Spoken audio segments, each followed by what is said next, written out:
जेसेबांनाखि जोंनि बे दुमबाजार जोंनि हायज्रायगुरि दुमबाजारावहाय जेसेबांनाखि रायजो राजाफोर सफैबाय आरो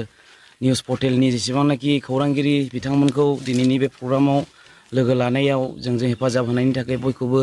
हामबायहोदों आरो खौरांगिरि बिथांमोनखौ दिनैनि बे जोंनि मेन उद्देश्यआनो जाहैबाय जों दिनैनि प्रेस मिटखौ लानाया जोंनि थांनाय 2018नि 23 सेप्तेम्बरावहाय जे जोंनि बे गामि ओनसोलनिफ्राय जोङो गारिजोंहाय जे बड'लेण्ड सोमावसारनाय मास गेदारिं बेवहाय जोङो थांदोंमोन।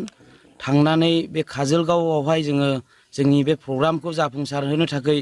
जोङो बे प्रग्रामाव जोङो सहैनानै प्रग्रामा मोजाङै मोजां जानानै थांनानै जोबनानै फैनायाव जोङो दुखु गोनां बाथ्रा बेनो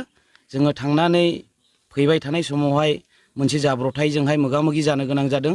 आरो बे मोगा मोगि जानायावहाय जोङो जेसेबांनाखि जोंनि बे गारियावहाय थानाय गाखोग्राफोर जोंनि बर' फिसा बे बड'लेण्ड सोमावसारनायाव जों बाहागो लानो थांनायाव फैफिननायाव जोङो एक्सिडेन्ट जानो गोनां जादों आरो बे एक्सिडेन्ट जानायाव जेसेबांनाखि जोंनि रायजो राजाफोरा बे प्रग्रामाव थांनानै फैनाय एक्सिडेन्ट जानाय समाव जोङो दुखु खस्थ'जोंब्लाबो जोङो सोरबा खर'आवहाय एसे प्रब्लेम जानानै दा दिनैसिमावहाय जेबो मोजां फिथाइ जों मोननो हायाखै आरो जोङो बेजों लोगोसे जोङो खावलायनो सानदों जोंनि एबसुनि दैदेनगिरि बिथांमोनखौ बै समनिखौहाय जोंखौ थांनाय बे प्रग्रामफोरनि गेजेरजोंहाय जोंखौ बुंनानै गालांदोंमोन जे नोंसोरनि थाखाय माबा मोनसे अनसुंथाइफोरखौ जोङो होगोन आरो होगोन होननानै जोङो दिनैसिमावहाय बे अनसुंथाइ मोनगोनखौ जों आसा खालामनानै दिनैनि बे जोंनि दुमबाजार गामिनि रायजो राजा आइ आफा बिथांमोना जोङो आसा खालामनानै दङ आरो जोङो माबा मोनसे सरखारनिफ्राय आरो आबसुनिफ्राय जोङो माबा मोनसे मोजां खौरांफोरखौ मोनगोन होननानै जों आसा खालामनानै दङमोन। नाथाय दिनैसिमावबो बिथांमोना जोंनो जेबो रिप्लाइबो होआखै आरो जोंनो जेबो मोजां खौरां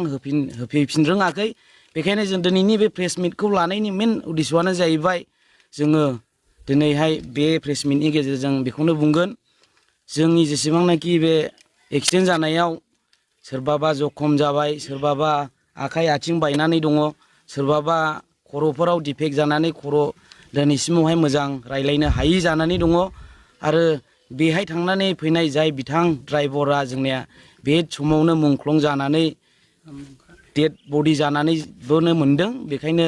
जोङो दिनै बे प्रग्रामनि गेजेरजों बे प्रेस मिटनि गेजेरजों बुंथिबावनो सानदों दे बे प्रग्रामाव थांनाय फैनाय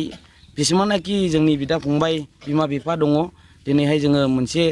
बे प्रेस मिटनि गेजेरजों बेखौनो खावलायबावगोन जे थांनाय बे प्रग्रामाव थांनानै फैनायाव बे एक्सिडेन्ट जानानै फैनाय समावनो बे एक्सिडेन्ट जाबाय आरो बे एक्सिडेन्ट जानायजों लोगोसेयैनो जाय बिथाङा जोंनि बे गामिनिनो मिस्टार बिनजय नार्जारि बिथाङाबो गोब्राबै दुखु मोननानै दङमोन बे एक्सिडेन्टजोंनो। ओमफ्राय दिनैसिमावहाय बिथाङा मुंख्लं जालांबाय। बेखायनो बिथांनि बे मुंख्लं जानाय आरो बिथांमोननि बे मोननांगौ बे अनसुंथाइफोरखौ जेन' जोंनो होयो आरो एबसुनिसिम जोङो बेखौनो खावलायनायदि जोङो आबसुखौ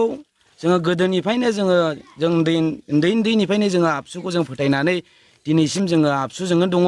आरो बे आबसुखौ फोथायनानै जोङो आबसुनि खोथा होनाय बायदियैनो जोङो जोंनि मोननांगौ बिथाइ बे अनसुंथाइफोरखौ जेन' बिथांमोना थाबैनो एक्सन लानानै सरखारजों माबा मोनसे सावरायनानै बे अनसुंथाइनि गेजेरजोंहायनो जेन' जोंनि बे रायजो राजा बिथांमोना माबा मोनसे सुबिदा खालामनानै जानायनि जोंनि न'खरखौ सालायलांनो हानायनि मोनसे राहा लामा लानो हायो। जों बेखौनो आबसुनिसिम आरो जोंनि बिटिआर सरखारनिसिम जोङो गुरैयै खावलायनाय जाबाय आरोखि। आंनि बुंनांगौआ बेनो।